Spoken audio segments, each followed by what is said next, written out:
Você é uma pessoa sentimental? Que tudo se dói, que tudo se emociona demais, que sente demais? Isso é bom? Isso é ruim? Se você quiser descobrir isso, então eu vou pedir para você ficar até o final desse vídeo, já deixar o seu like, porque hoje você vai descobrir o que são sentimentos e quando eles são bons e quando eles são ruins.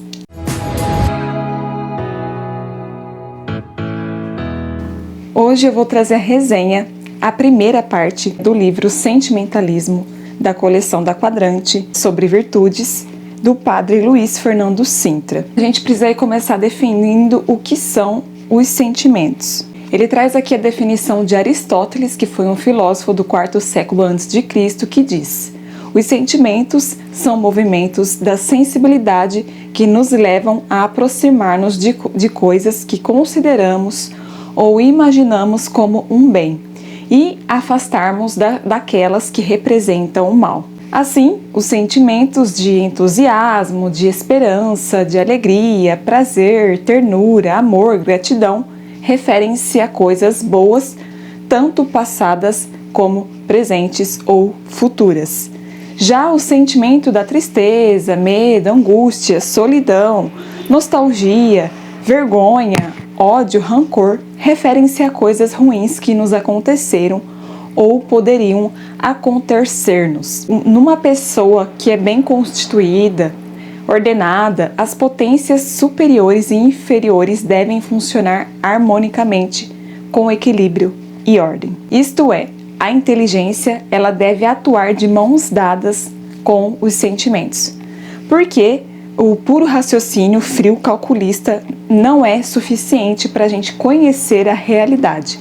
Então, os sentimentos eles ajudam a dar peso e cor às ideias e a situá-las no contexto, a compreender melhor as situações humanas. Mas nem sempre existe aí harmonia entre a vontade e os sentimentos. Pode acontecer que a vontade mova algo bom, enquanto que os nossos sentimentos se orientam na direção contrária e vice-versa. Os sentimentos podem achar que o bem é permanecer ali dormindo na cama até tarde, ao passo que a sua vontade sabe que você tem que se levantar em vista de um bem maior, que é ir trabalhar para tirar o seu sustento. A vontade pode indicar que se deve tomar um remédio amargo, ruim, embora isso não vai agradar os seus sentimentos.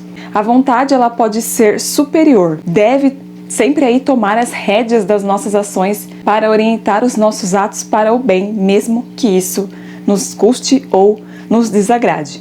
Num primeiro momento, é natural que o sentimento nos afetem e nos controlem, mas num segundo momento, a vontade que deve se impor em função de razões mais elevadas e superiores para fazer ou não fazer o que o sentimento nos sugere. Isso não significa que os sentimentos façam sempre o papel de vilão da história, porque em si eles não são nem bons e nem maus, dependendo do modo como sejam orientados.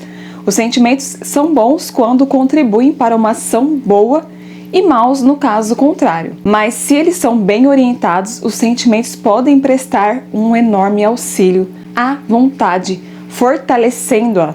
E com uma vontade fraca, a personalidade ela deixa de ter o rumo certo e fica sujeita aos seus caprichos, às oscilações dos seus entusiasmos, às alegrias passageiras, com momentos de tristeza e depressão.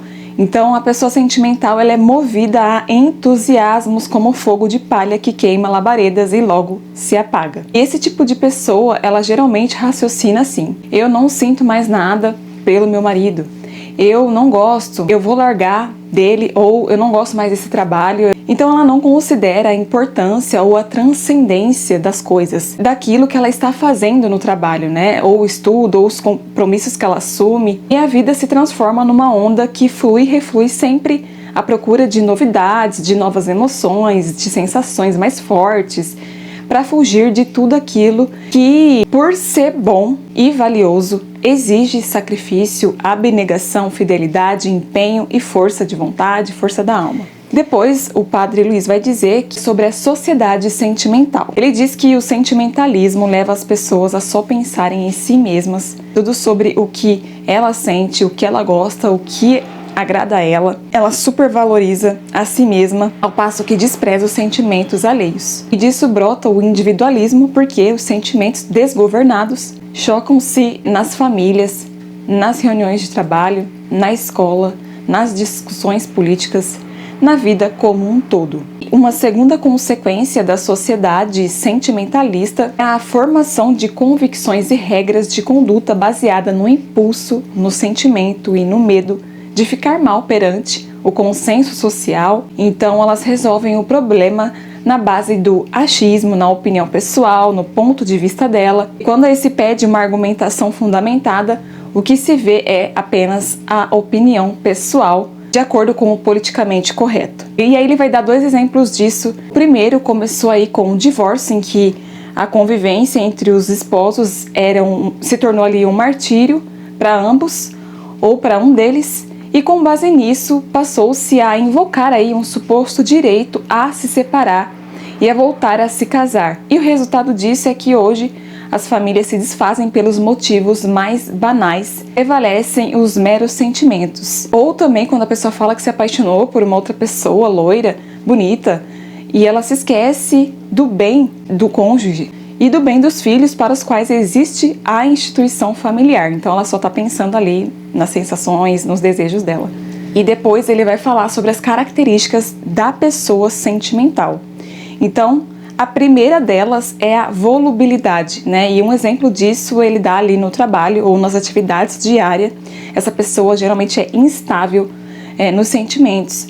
E eles podem levar a pessoa a começar as coisas de um modo alegre, bem disposto, mas terminar com desânimo e irritação quando surgem as primeiras dificuldades. Então, no próximo vídeo, eu vou continuar essa série e eu vou falar sobre as pessoas sentimentais nos relacionamentos e também outras características da pessoa sentimental, como a impulsividade, a inconstância e outras coisas. Na terceira parte, eu vou falar também do relacionamento com Deus e outras características da pessoa sentimental. Então, para você não perder aí essa série, eu já vou pedir para você se inscrever no canal, deixar o seu like, o seu comentário, compartilhar com o maior número de pessoas e adquirir esta obra usando o meu cupom THAISA5 no site da Vide ou da Eclese. Se você preferir também, pelo meu link da Amazon, das 2 formas você estará me ajudando. Ambos estarão aqui na descrição e no primeiro comentário do vídeo. Me segue lá no Instagram e ajude a continuar com novos vídeos com este apostolado, fazendo doação de qualquer quantia